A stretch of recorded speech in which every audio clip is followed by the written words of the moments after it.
En relief notamment les singularités logarithmiques, hein, on a cette série avec des termes bornés fois un log qui n'est pas compensé par les termes bornés, donc on additionne des singularités logarithmiques et donc notamment on a une fonction qui est extrêmement irrégulière et c'est pour ça que ça sera intéressant d'étudier sa régularité. Alors, donc pourquoi Yochoz l'a défini? À cause de ce résultat qui est que, résultat, donc j'ai expliqué plus tôt après. Donc d'abord une définition à ce qu'on appelle un nombre de Bruno. Un nombre de Bruno, c'est un nombre pour lequel cette série-là, converge. Voilà. Et donc elle est en dehors des nombres de Bruno, on obtient ce qu'on appelle les nombres de Cramér. Et donc, pourquoi est-ce que Yochoz s'intéressait à la convergence de cette série? Donc, je vais faire juste un petit... voilà. Pour nous, ça va être plutôt une parenthèse, mais c'est vraiment la motivation de tout ce qui a été fait sur la fonction de Bruno. C'est des questions de dynamique holomorphe. Hein, donc, on considère une application holomorphe qui, au voisinage de z égale 0, donc est linéaire avec un terme... avec une constante de module 1. Si elle n'est pas de module 1, je dirais, ce que je vais dire est essentiellement trivial. Hein. Donc typiquement, le polynôme P alpha de z qui vaut e puissance 2i pi alpha z fois 1 plus z. Et donc il y a cette notion centrale qui est la notion d'être linéarisable au voisinage de 0, hein, c'est-à-dire d'être conjugué à la partie linéaire de l'application f. Voilà, donc... quand est-ce qu'il existe phi tel que phi rond r alpha égale f rond phi. Voilà. Et donc le point de départ de cette théorie, c'est qu'effectivement on peut faire une sorte de calcul formel, de chercher effectivement une série entière qui permet de linéariser. Donc on peut toujours écrire, à part que voilà, ça n'a pas grand sens si le rayon de convergence est nul, comme on l'apprend à nos étudiants. Et donc, voilà, donc on peut s'intéresser au rayon de convergence de cette série entière. Hein, et donc la fonction va être linéarisable si et seulement si le rayon de convergence est positif. Et donc le résultat important, donc l'un des résultats que montre Yochoz dans cet astérix, c'est que par exemple le polynôme P alpha, on peut exprimer les choses ou sur P alpha ou sur des polynômes généraux, mais essentiellement les résultats, s'ils sont valables sur P alpha, on montre qu'ils sont valables dans des cas plus généraux. Donc P alpha est linéarisable si et seulement si, hein, la série qui définit la fonction de Bruno converge. Voilà, donc Yochoz avait remarqué qu'il y a donc un lien entre la fonction de Bruno, hein, et le log du rayon de convergence, hein, c'est-à-dire on peut reformuler ce que dit Yochoz par le fait que voilà, elles sont les deux quantités B de alpha et log de R de P de alpha vont être infinies au même point. Et du coup, effectivement, c'est une question assez naturelle. Elles vont être infinies avec des signes opposés. Hein, quand le rayon tend vers 0, le log va tendre vers moins l'infini, alors que la fonction de B, toutes ces singularités sont positives. On additionne des logs et tous les termes de la série sont positifs. Hein, donc les deux vont se compenser. Enfin, le premier résultat de Yochoz, c'est que voilà, quand l'une vaut plus l'infini, la deuxième vaut moins l'infini. Donc il y a peut-être des compensations entre les deux termes. Et donc la première conjecture qu'il avait faite, donc qui est une description qui dit de façon plus précise que la fonction de Bruno, en quelque sorte, est proche du log de ce rayon, et que B plus le log du rayon est une fonction bornée. Et donc voilà, c'est une première conjecture que Buff et Sherita ont démontré, en montrant même qu'elle est continue. Et la conjecture sur laquelle il y a des résultats partiels actuellement, mais qui résiste encore, et qu'elle est mieux, elle a de la régularité, hein, cette différence, elle est eulérienne d'exposant 1,5. Donc si vous croyez à une démonstration, je dirais graphique, Hein, voilà la différence. Je ne sais plus où j'ai pris ça. C'est peut-être dans un article de Buff et Sherita qui vous donne la différence, qui effectivement dont on se rend compte que les singularités ne sont pas trop violentes. Hein. Elles ressemblent effectivement à des choses du style racine de x avec une espèce d'autosimilarité assez étrange. Et donc voilà, ça montre au moins que la conjecture est raisonnable. Voilà, donc là je ferme un petit peu ce qui pour nous va être une parenthèse sur effectivement la motivation de l'introduction de la fonction de Bruno et puis cette conjecture. Donc nous on ne va pas s'intéresser à B plus log de R de P, mais vraiment à la régularité de la fonction de Bruno elle-même, hein, et de se demander qu'est-ce qu'on peut dire sur cette fonction. Alors, et donc, un point sur lequel je reviendrai qui n'est pas entièrement élucidé, c'est effectivement son lien. Donc la fonction de Bruno, elle a des tas de propriétés magiques. Hein. Je vais juste en décrire quelques-unes. Donc si vous voulez en savoir plus sur toutes ces propriétés, il y a notamment plusieurs gros articles de Marmi, Moussa et Yoccoz sur ces liens avec et donc notamment il y a toute une partie qui développe le fait que elle a certaines similarités avec les fonctions θ et qui est un peu exprimée par le fait qu'elle vérifie des équations fonctionnelles. Donc typiquement le fait qu'elle est à la fois périodique et qu'elle a une espèce d'autosimilarité en zéro fait qu'elle a des propriétés un petit peu plus similaires. Donc je reviendrai dessus un peu plus tard. Donc voilà, j'ai réécrit et puis ça c'est une sorte d'essai de graphe hein, qu'avait fait également Stefano Marmi de la fonction de Bruno. Évidemment, on ne va pas la dessiner parce que vous avez ces singularités logarithmiques qui sont au voisinage de chaque rationnel. Hein, donc elle est nulle part localement bornée. Hein, il y a un log en quelque sorte qui est centré autour de chaque rationnel.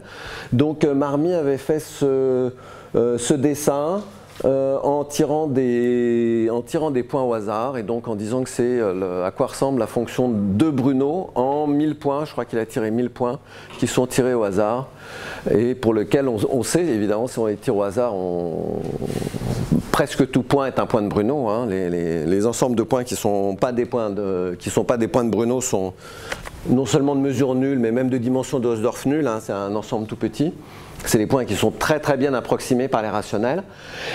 Et voilà, donc ça donne une certaine idée si on croit qu'on peut représenter une fonction qui est nulle part localement bornée, ce qui est peut-être sujet à caution. Voilà à quoi ressemblerait cette fonction de Bruno.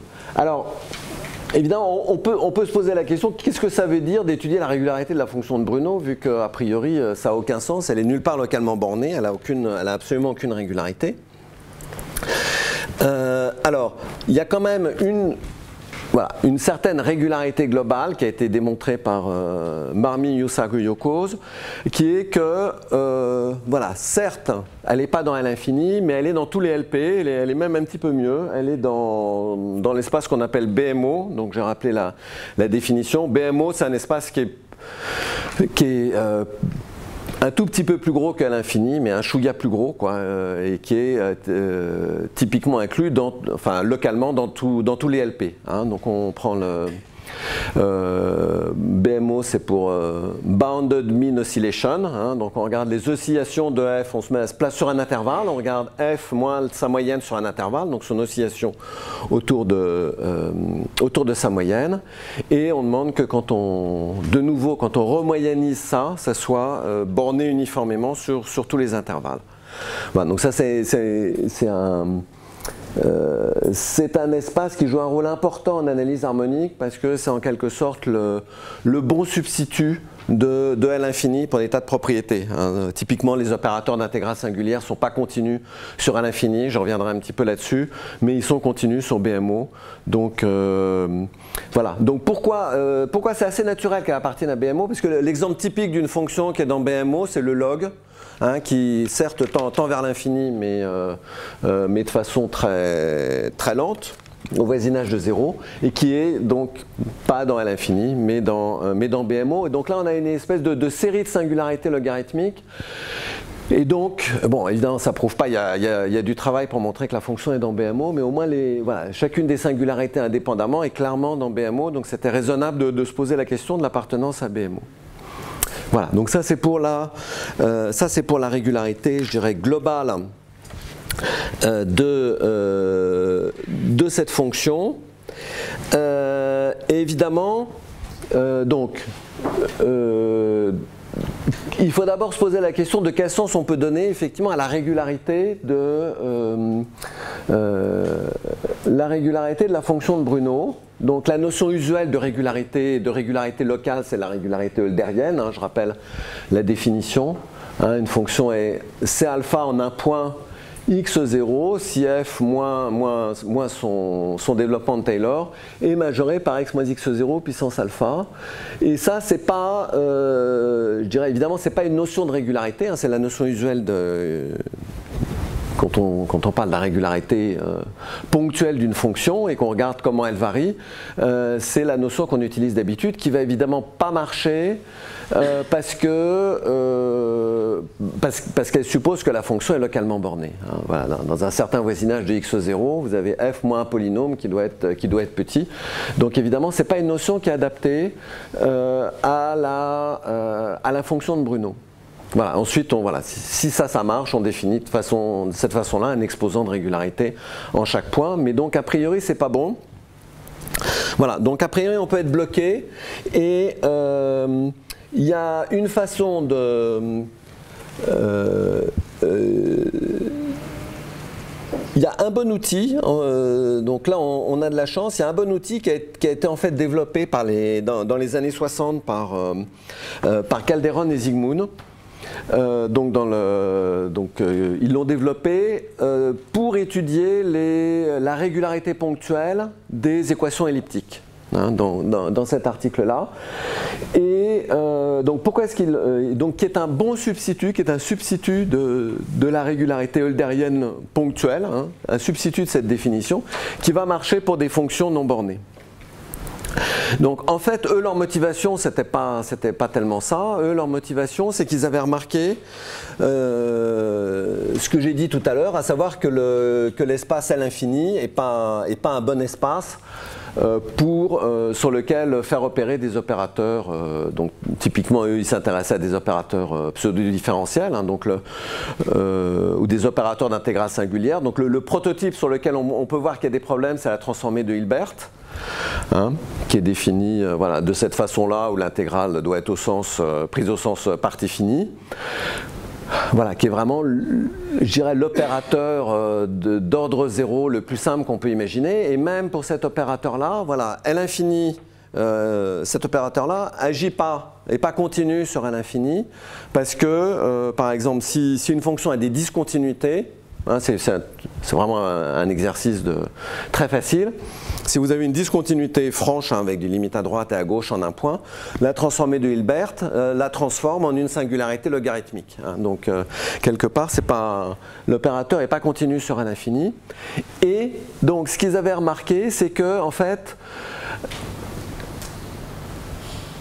donc, par contre, si vous prenez les espaces C alpha, hein, de régularité uniforme, hein, ça marche très bien. Mais la remarque vraiment profonde qu'ils ont fait, c'est que la régularité eulérienne en un point, c'est pas...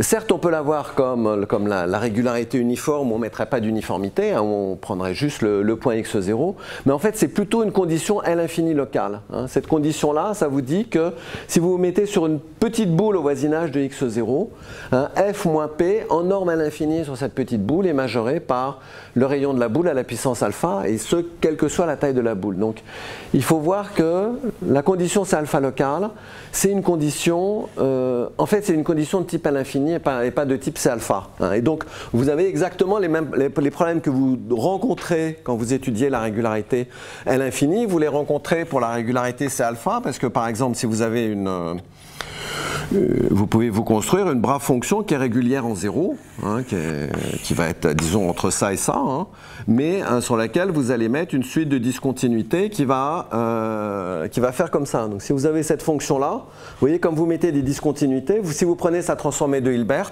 hein, vous allez créer des tas de singularités à chaque discontinuité, et vous voyez de cette façon-là, de façon triviale, que la régularité C alpha n'est pas conservée par ce genre d'opérateur. Voilà, donc eux, ce qui les intéressait, c'était effectivement d'avoir des bons espaces de régularité ponctuelle, parce que dans cet article, enfin ça c'est vraiment un gros article assez lourd, donc ils s'intéressaient à des questions du type, bon, par exemple pour une EDP elliptique la plus simple possible, vous faites moins Laplacien U égale F. Hein, et il se posait la question, donc à l'époque c'était déjà bien compris comment la régularité globale, les espaces de régularité globale étaient transformés par cette équation, mais voilà, donc il se posait la question de la régularité ponctuelle. C'est-à-dire je veux résoudre moins Laplacien U égale F, je suppose F est par exemple C alpha en x0, qu'est-ce que je peux dire sur U? Voilà, et pour ce type d'équation, donc ils avaient besoin d'une notion de régularité ponctuelle qui, je dirais, qui avait des bonnes propriétés vis-à-vis d'opérateurs comme la transformée de Hilbert. Donc ce qui n'est pas le cas, encore une fois, pour la raison que je viens d'esquisser de C alpha. Voilà, donc là j'ai écrit ce que je viens de dire, hein, c'est-à-dire ce qu'il faut voir, c'est que la régularité C alpha en x0, en fait, c'est une condition à l'infini locale sur f moins un polynôme, hein, f moins son développement de Taylor. Et donc du coup, ils ont eu l'idée de se dire, voilà, puisque c'est une condition à l'infini locale et que c'est pour ça que ça ne marche pas, si je la remplace par une condition LP locale, à ce moment-là, j'ai toutes les chances que ça marche. Et donc ils ont introduit une nouvelle notion de régularité ponctuelle qui était adaptée aux espaces LP. Hein, donc ils ont appelé la régularité TP alpha, hein, où vous demandez, qui est vraiment copiée sur la définition qu'on a au-dessus, à part qu'on remplace la norme à l'infini locale par une norme LP locale. Voilà, donc ensuite il faut mettre, voilà, il faut prendre une moyenne de f moins son polynôme de Taylor à la puissance p, on élève à la puissance 1 sur p. Voilà, donc la moyenne, le 1 sur rd est fait pour que, voilà, pour des singularités simples du type x moins x0 puissance alpha, on ait exactement la même régularité au sens TP alpha qu'au sens Hölder.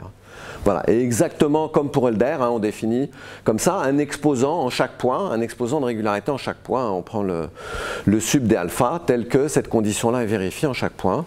Et donc, ça, c'est, je dirais, le bon outil pour travailler avec des fonctions comme la fonction de Bruno qui n'ont pas de régularité uniforme, hein, qui sont même pas localement dans l'infini, mais qui sont dans LP. Donc au moins, je dirais, cette définition-là va avoir un sens. Hein. Ces quantités-là vont être bien définies, puisque la fonction de Bruno appartient à tous les espaces LP. Ok ? Voilà, donc je dirais ça, c'est le bon outil pour essayer de comprendre les propriétés de la fonction de Bruno. Alors maintenant, si on veut savoir quelle est sa régularité, on a de nouveau besoin d'un petit peu d'approximation diophantienne, hein, puisque sa régularité en chaque point, en fait, va être liée à, en quelque sorte, sa vitesse d'approximation par les rationnels. Hein, donc sa vitesse d'approximation par les rationnels, entre guillemets, est-ce que j'ai laissé le... Voilà, ouais, je vais me remettre là. Voilà, donc l'idée c'est que les Pn sur Qn, hein, cette suite, hein, le développement en fraction continue de x, donne des meilleurs approximants de x, un meilleur approximant au sens, voilà, au sens que j'ai écrit là. Hein, c'est-à-dire que si vous vous donnez un autre rationnel avec un dénominateur plus petit que Qn, l'approximation est moins bonne. Voilà, donc notamment, hein, vous êtes assuré que x moins Pn sur Qn est majoré par 1 sur Qn carré. Voilà, et donc, si on prend cette suite de rationnels particulière, on peut définir un exposant qui exprime en quelque sorte la vitesse à laquelle le point x0 est approximé par la suite de rationnels Pn sur Qn. Donc on définit un exposant tau n implicitement par cette égalité. Et ensuite on regarde là, c'est bien la lim sup, je ne me suis pas trompé, oui c'est ça, la lim sup des tau n, qui donne ce qu'on appelle l'exposant d'irrationalité. Alors le fait que voilà, à chaque échelle, à chaque n c'est plus petit que 1 sur Qn carré, ça vous dit que cet exposant est nécessairement plus grand que 2. Il peut valoir plus l'infini pour les nombres qui sont très bien approximés par les rationnels. Donc typiquement, ça sera le cas de ces nombres de Cramer, qui sont donc des nombres qui ne sont pas des nombres de Bruno.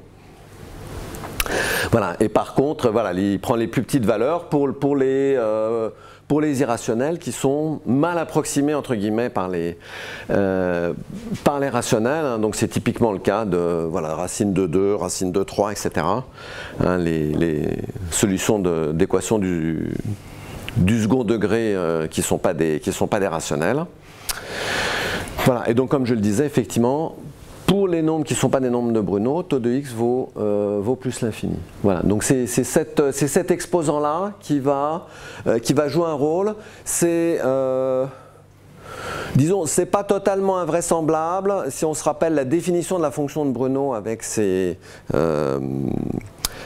singularités logarithmiques qui sont centrées au rationnel, et donc effectivement si un irrationnel est très bien approximé par les rationnels, du coup en quelque sorte vous mettez un paquet de log qui se rapproche très vite de lui, et donc a priori ça va créer de l'irrégularité, alors que si on est, bon, enfin ce que je dis est un peu pas forcément très convaincant, mais voilà, si pour des points comme racine de 2 qui sont en quelque sorte à chaque échelle relativement éloignés des rationnels, voilà, a priori on peut peut-être s'attendre à avoir plus de régularité.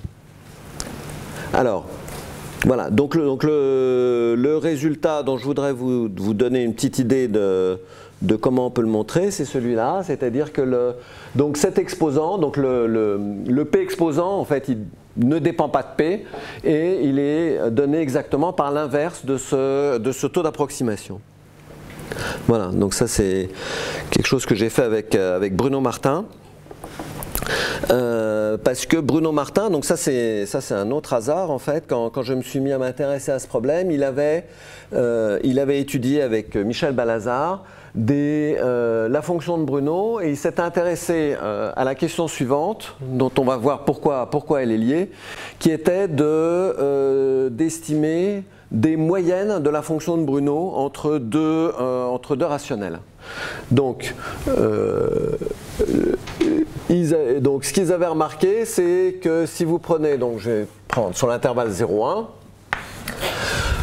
la suite du découpage de l'intervalle 0,1 par les points de Farey, donc à la première échelle vous prenez 1,5, donc ça vous donne un découpage en 2, et puis ensuite vous ajoutez les rationnels de dénominateur 2, donc vous allez rajouter un tiers, donc vous conservez 1,5, 2 tiers, et puis vous avez toujours 0 et 1, donc là vous avez ces intervalles-là, ce découpage-là en 4 intervalles, et puis vous continuez en rajoutant donc ensuite on va rajouter 1 quart et 3 quarts, 1,5 y est déjà, et puis etc. Et donc de cette façon-là, vous obtenez une suite de découpage de l'intervalle 0,1 qui vous est donné par les intervalles entre les rationnels en fait qui ont un dénominateur plus petit qu'une valeur donnée. D'accord ?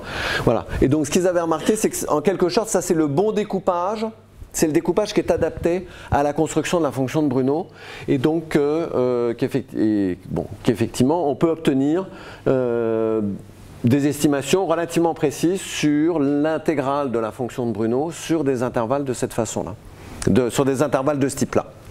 Voilà, donc ça c'est ce qu'ils appellent des cellules, ces intervalles ces intervalles qui sont délimités par la suite de Farey.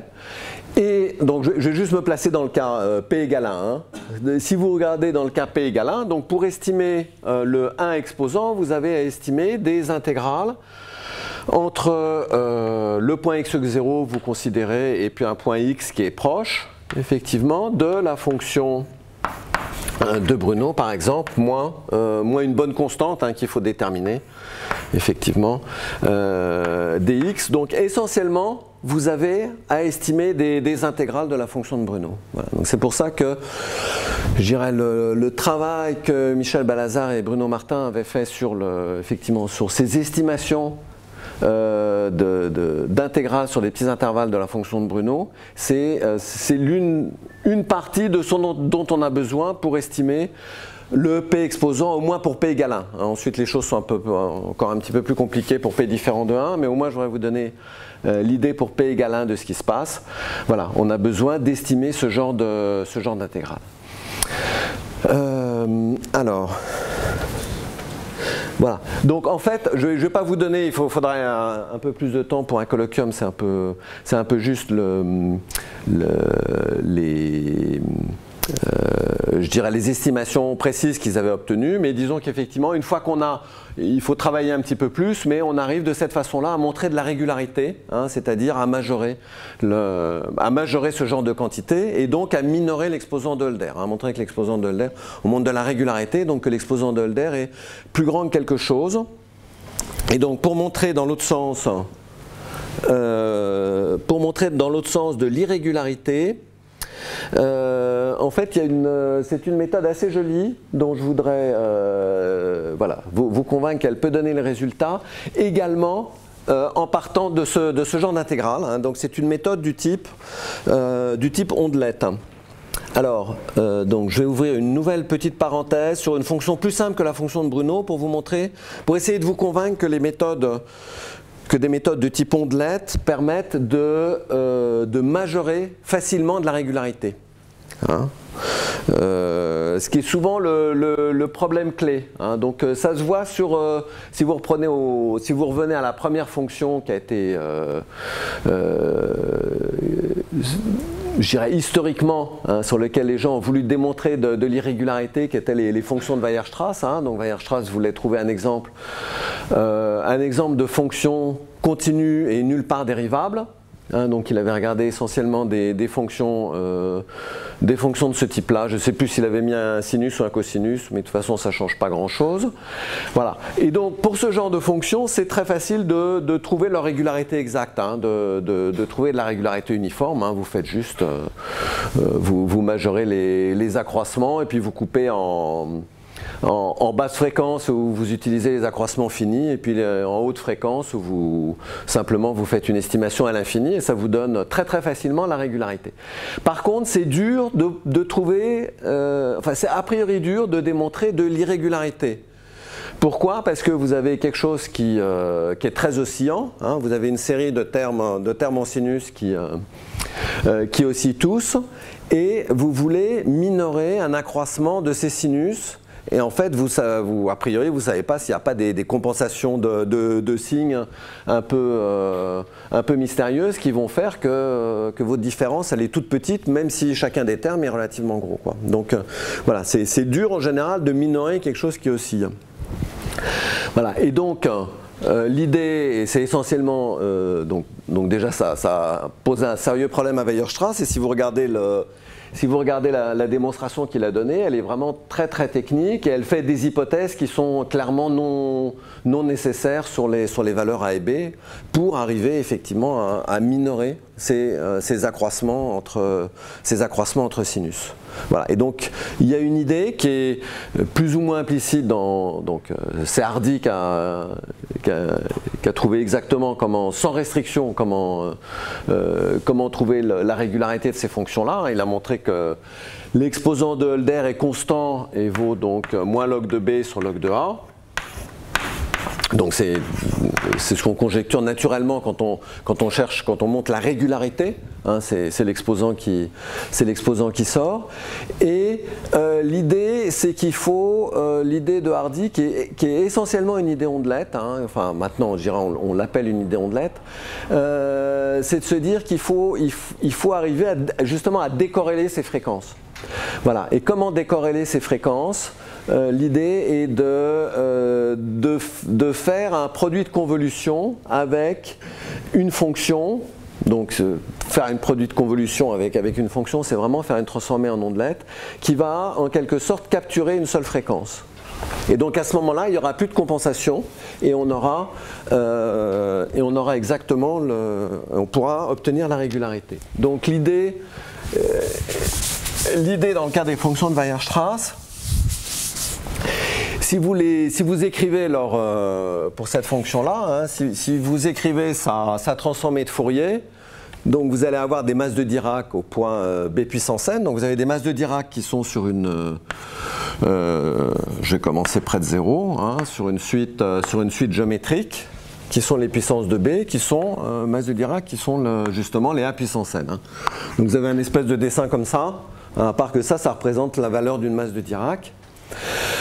Voilà. Et donc l'idée, c'est de prendre le produit de convolution, donc en Fourier de multiplier avec des contractés et dilatés. En fait, si vous contractez la fonction en espace, vous la dilatez en fréquence, hein, d'une seule fonction qui va vous permettre d'attraper une seule fréquence à la fois. Hein. Et donc l'idée, c'est de prendre une fonction psi de x, hein, dont la transformée de Fourier va être quelque chose comme ça, qui va être un support compact et qui va être tel que, voilà, quand vous la dilatez, hein, vu que là vous avez une progression géométrique, hein, si vous la dilatez, vous obtiendrez chaque fois au maximum, vous capturez au maximum une seule fréquence de la série. Je ne sais pas si ce que j'y est clair, voilà. Et donc, voilà, donc les techniques, je dirais, de démonstration de régularité en ondelette, hein, elles sont du type, elles vous disent que si une fonction f a une certaine régularité, par exemple, là on est dans le cas de la régularité eulérienne, hein, si f est c'est alpha en x0, hein, ça veut dire que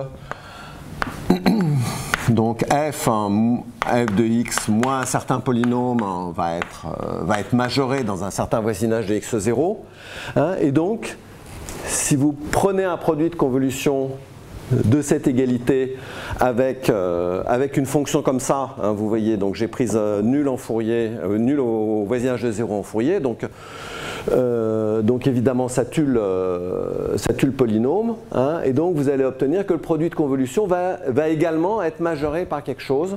Et donc là, mais ces produits de convolution vont vous donner qu'un seul terme. Donc vous allez obtenir un résultat du type, si f a une certaine régularité, alors nécessairement f convolé avec une contractée de l'ondelette va avoir une certaine décroissance. Et si, ensuite vous pouvez la calculer explicitement pour l'ondelette bien choisie, vous trouvez qu'en fait ce terme est gros, hein, par contraposition, ça vous montre que votre fonction est irrégulière. Voilà. Donc c'est ça un petit peu toute l'astuce des démonstrations d'irrégularité par ondelette. Hein, en fait on ramène le problème à trouver une bonne ondelette entre guillemets qui est bien adaptée à la fonction et qui va vous donner, donc par exemple dans le cas des fonctions de Weierstrass, hein, qui va vous permettre de décorréler les fréquences. Donc je voulais juste, avant de revenir à la fonction de Bruno, vous donner un autre exemple où cette idée, voilà, donc là je donne juste le résultat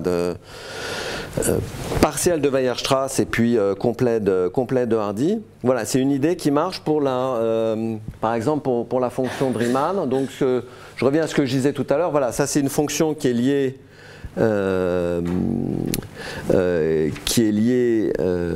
donc à la fonction θ de Jacobi, on va voir comment, et ça se voit là, la bonne ondelette entre guillemets pour étudier la fonction de Riemann. Curieusement, c'est aussi implicite dans un autre article de Hardy où il s'est aussi intéressé à cette fonction là, mais où il n'a pas poussé les idées jusqu'au bout.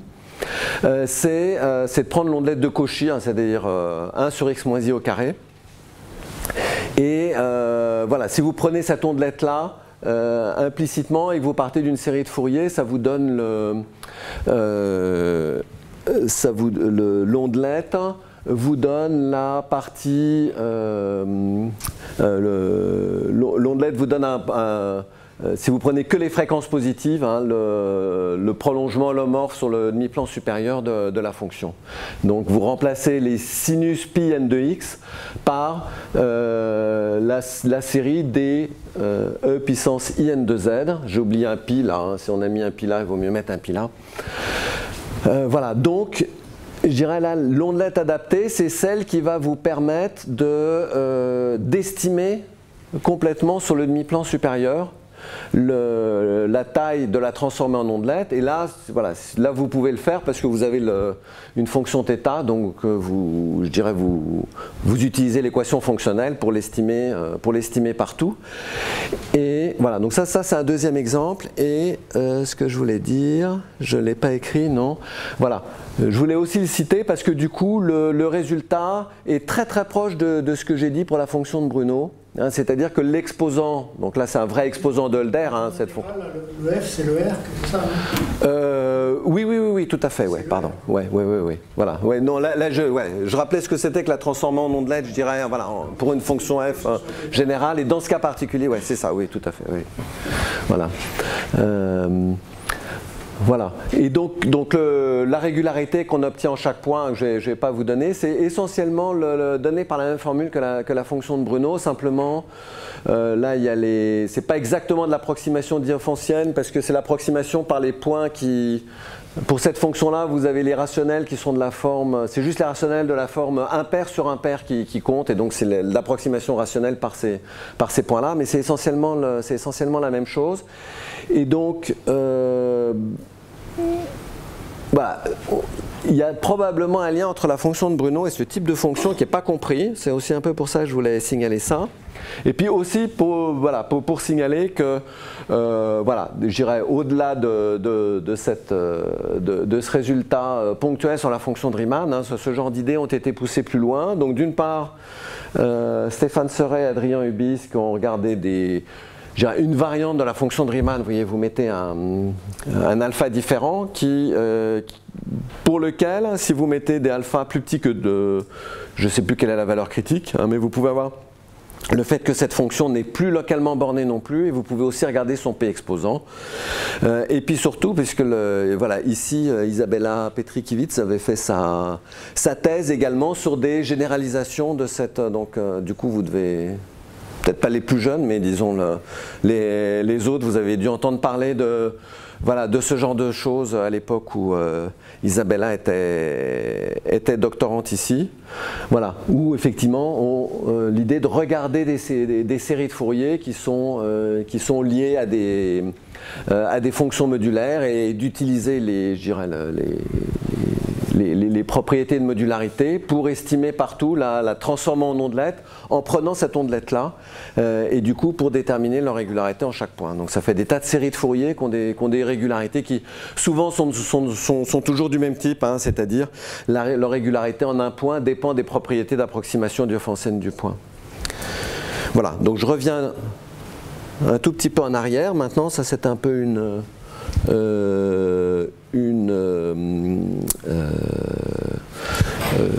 je dirais une parenthèse, hein, pour vous donner une idée un petit peu de ces méthodes d'ondelette.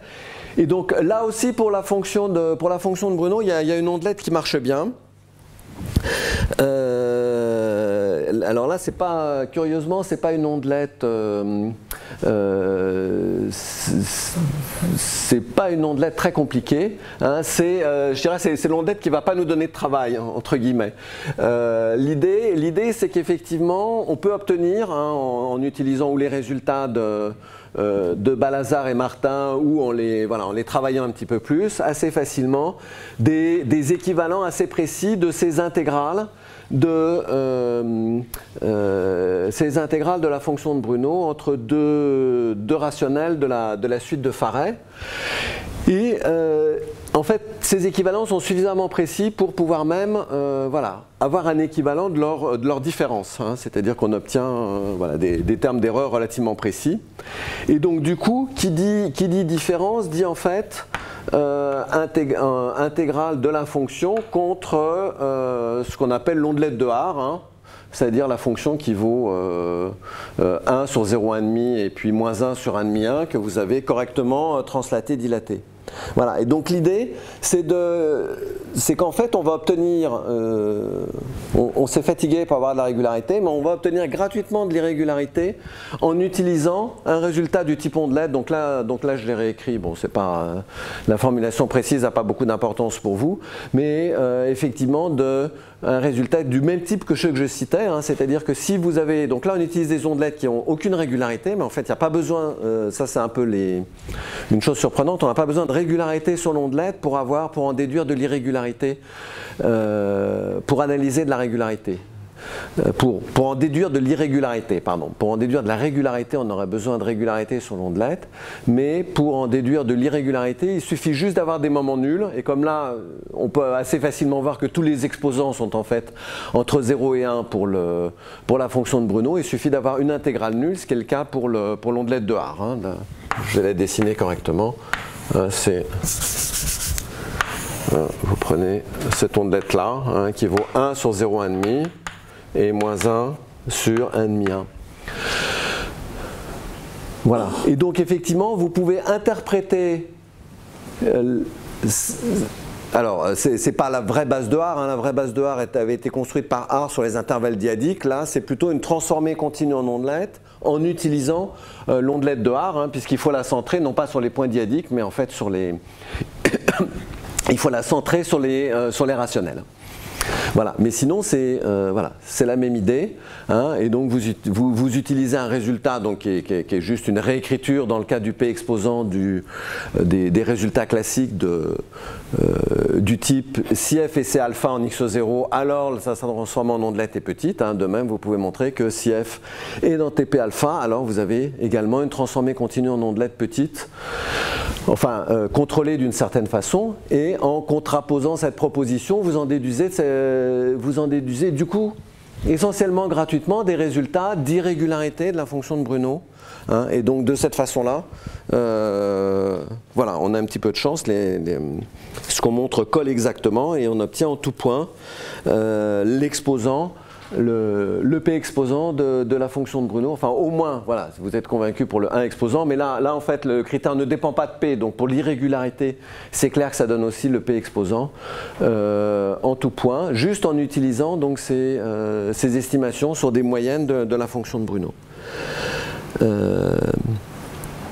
Voilà, bon ça c'est à peu près ce que j'ai dit.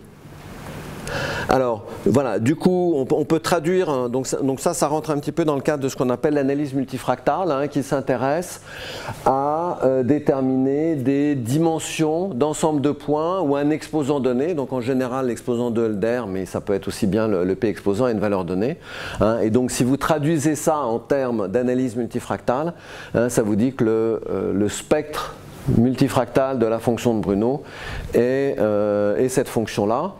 Donc là, je dirais la dernière partie pour obtenir ce corollaire, là, pas de difficulté, parce qu'une fois que vous savez que le P exposant est donné par des propriétés d'approximation diophantienne, ensuite il y a des résultats qui datent, je ne sais plus de la date, je crois que c'est des années 1920 ou 1930, Jarnik, hein, qui avait obtenu qui avait calculé les points, les dimensions des points où on a un certain exposant d'irrégularité donnée, hein. Ça c'est des résultats tout à fait classiques d'approximation diophantienne. Voilà, donc vous pouvez traduire ça en termes de... comment de H, donc H c'est l'exposant, voilà, donc voilà, donc ça vous dit, si je dessine la fonction, hein, ça vous dit que l'exposant, enfin le spectre c'est la fonction 2H, donc vous avez 1,5, voilà, donc ça c'est H, ça c'est D de H, hein, donc la dimension de Hausdorff des points où le P exposant vaut quelque chose, c'est vaut H, c'est exactement 2H, d'accord? Bon, voilà.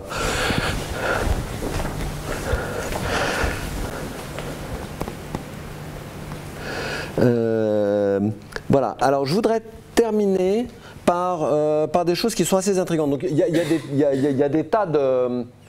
il y a des tas de questions qui se posent, il y a des tas de problèmes ouverts sur les fonctions de Bruno, sur la fonction de Bruno, hein, indépendamment de la conjecture que j'ai citée au tout début sur la régularité de la fonction de Bruno, moins le log du rayon de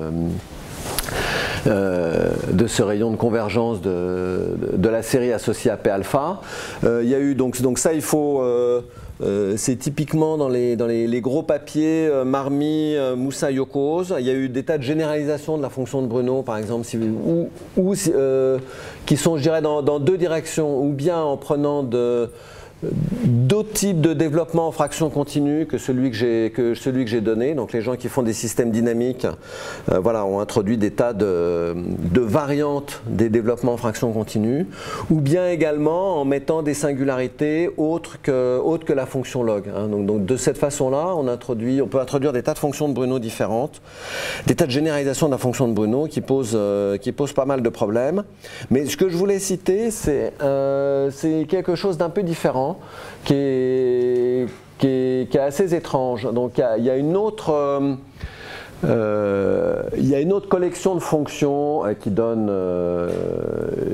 des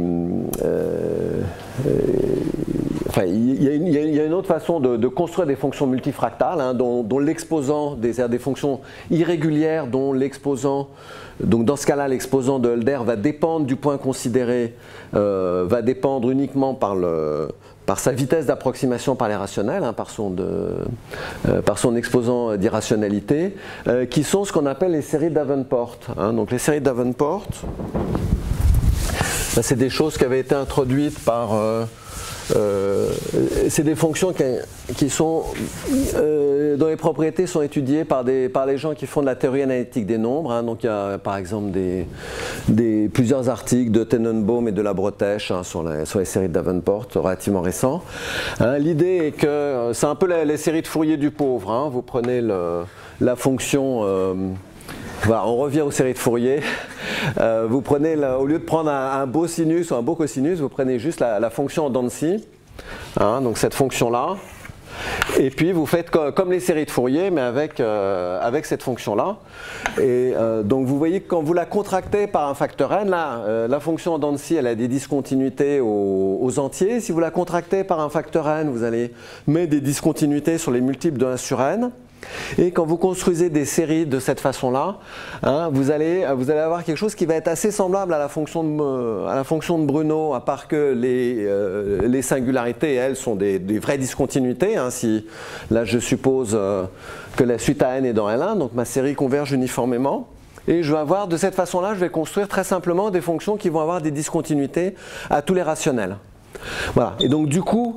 voilà, aussi ça paraît assez naturel et on s'est montré dans certains cas, et pas forcément dans certains cas mais pas toujours, que du coup l'exposant de Hölder de ce genre de fonction, donc au moins pour certaines suites à n particulières, va être donné par des propriétés d'approximation diophantienne.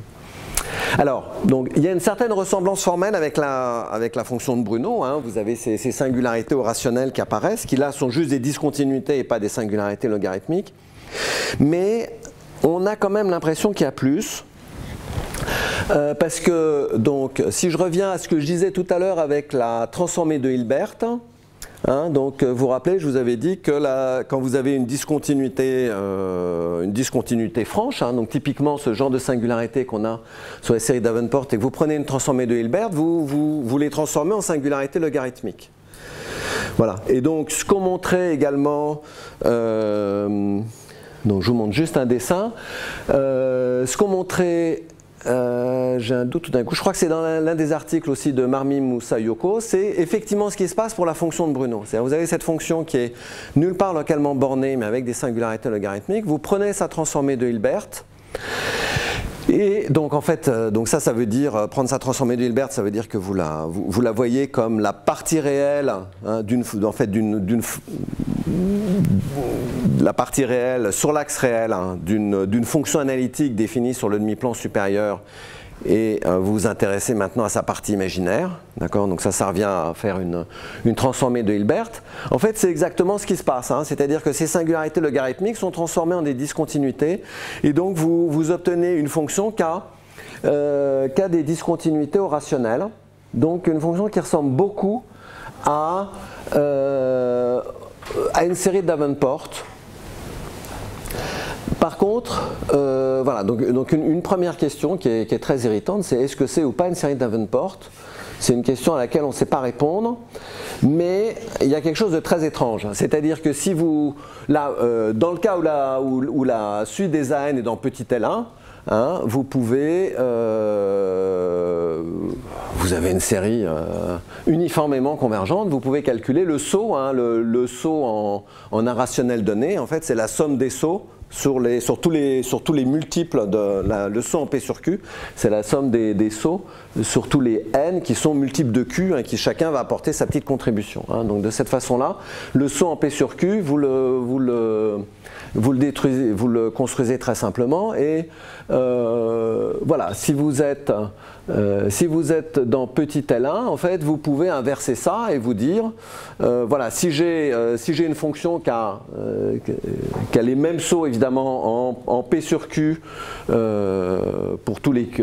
les différentes valeurs de P, il y a une série de Davenport qui correspond, qui au moins a les mêmes sauts, hein. C'est pas forcément exactement la même fonction, elle pourrait différer par une fonction continue, mais qui a les mêmes sauts. À part que là, de façon très curieuse, dans le cas de la fonction de Bruno, donc Marmy, Moussa et Yoccoz ont exactement calculé le saut en P sur Q et ils trouvent 1 sur Q. Voilà. Donc, ou peut-être une constante sur Q, enfin essentiellement 1 sur Q. Voilà. Donc on est dans le cas évidemment qui est juste pas L1 où la formule d'inversion, qui est essentiellement la formule d'inversion de Möbius, hein, ne marche pas, et on peut se dire bon, on va essayer de la tirer un tout petit peu jusqu'à ce cas-là, mais effectivement si on la tire un tout petit peu, on trouve que ça devrait être la fonction nulle. Donc on se rend compte qu'on est vraiment dans le cas où ça marche vraiment pas, et il y a quelque chose qu'on ne comprend pas. Donc même à la question de savoir est-ce qu'il y a une série Davenport dont les discontinuités correspondraient à cette transformée de Hilbert de la fonction de Bruno, voilà. Enfin, on a l'impression de tomber sur une espèce de canular, et voilà, c'est très mystérieux pour moi, et donc c'est une question qui m'irrite actuellement. Et par ailleurs, effectivement, la question de l'analyse multifractale des séries Davenport, qu'on a quand même assez peu où on sait dire quelque chose, et effectivement comprendre leur analyse multifractale, donc leur régularité en chaque point, et la façon dont elles sont liées non seulement à la fonction de Bruno, mais il y a effectivement toutes ces généralisations de la fonction de Bruno qu'ont introduit Marmy, Moussa et Yoccoz. C'est tout un domaine qui est assez fascinant et qui est essentiellement vierge. Voilà, donc je vais arrêter là-dessus.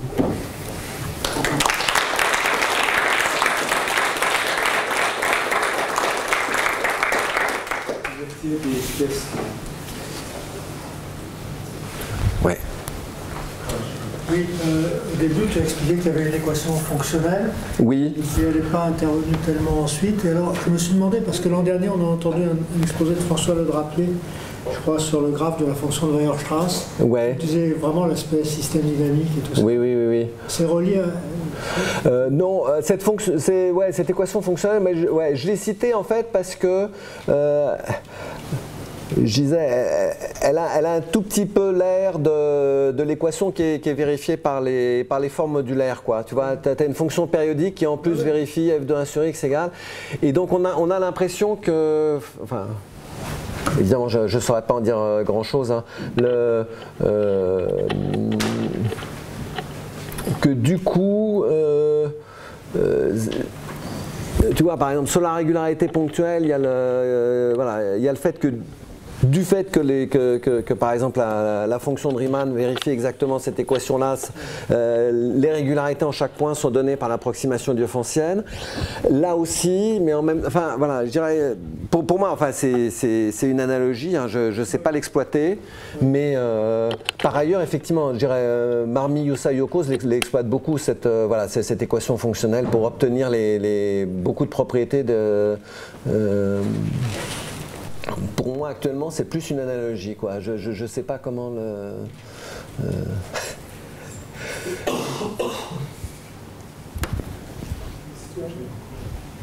Et donc on peut voir donc la fonction de Bruno est reliée à l'application de Gauss, qui est un accéléré de l'algo de fraction continue mutuelle. Ouais. Alors il y a plein d'autres algorithmes de fraction continue qui ont été étudiés par Marmon Sayokos d'ailleurs. Oui. Avec des accélérés reliés aux échelons d'intervalle. Est-ce qu'on peut définir aussi une fonction de Bruno dans ce cas-là et l'étudier? Voilà, oui. Donc voilà, j'ai juste fait allusion à un moment. Voilà, dans les différentes généralisations de la fonction de Bruno, il y en a qui sont justement en utilisant d'autres algorithmes de fraction continue, et ils obtiennent d'autres fonctions de Bruno dont ils démontrent des propriétés, sur lesquelles ils posent des questions. Il y a vraiment tout un...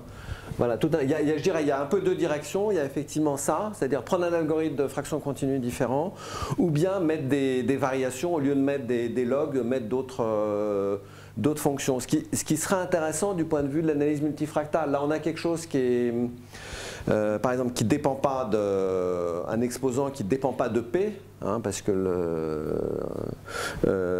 mais évidemment, si au lieu de mettre un log, on met une singularité en 1 sur x puissance quelque chose, hein, naturellement déjà chaque bloc de la fonction de Bruno sera dans certains LP et pas dans d'autres. Et donc clairement, on aura des dépendances en P qui n'apparaissent pas du tout dans la fonction de Bruno. Enfin voilà, disons grosso modo, voilà, le point important, c'est qu'il y a effectivement deux directions de généralisation, hein, l'algorithme de développement en fraction continue et remplacer le log par autre chose. Et ça, il y a un lien? Enfin, il y a des applications avec un problème de linéarisation?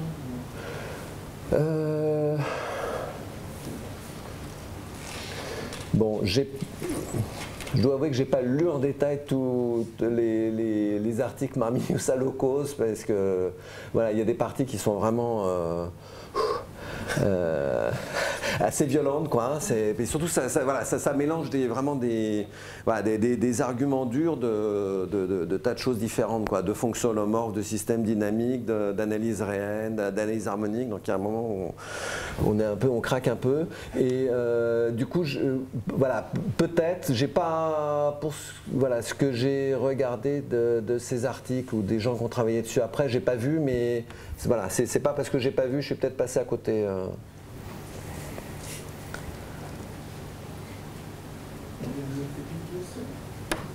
Alors, peut-être une réponse partielle, mais qui est pas. J'ai pas l'impression, par exemple, que Buff et Sherita, qui sont quand même voilà, ceux qui sont allés le plus loin dans cette direction-là, se sont intéressés à ces généralisations, quoi. Donc, mais. Merci.